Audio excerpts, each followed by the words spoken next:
ang mabuting balita ng Panginoon ayon kay San Lucas. Noong panahong iyon, ang Panginoon ay humirang pa ng 72. Pinauna niya sila ng dala-dalawa sa bawat bayan at pook na patutunguhan niya.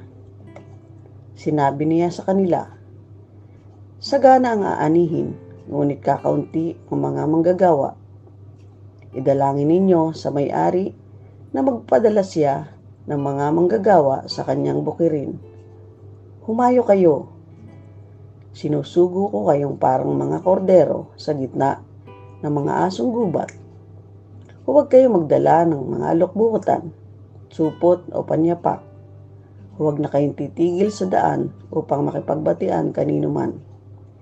Pagpasok ninyo sa alinman bahay, sabihin muna ninyo, maghari nawa ang kapayapaan sa bahay na ito. Kung maibigin sa kapayapaan ang nakatira doon, sasa kanila ang kapayapaan. Ngunit kung hindi sila magkakamit nito. Manatili kayo sa bahay ng inyong tinutuluyan.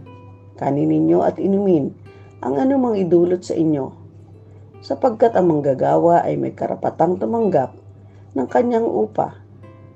Huwag kayong magpapalipat-lipat ng bahay. Kapag tinanggap kayo sa alinmang bayan, kanin ninyo ang anumang ihain sa inyo. Pagalingin ninyo ang mga may sakit doon at sabihin sa bayan, nalalapit na ang paghahari ng Diyos sa inyo. Mga kapatid, ang mabuting balita ng Panginoon.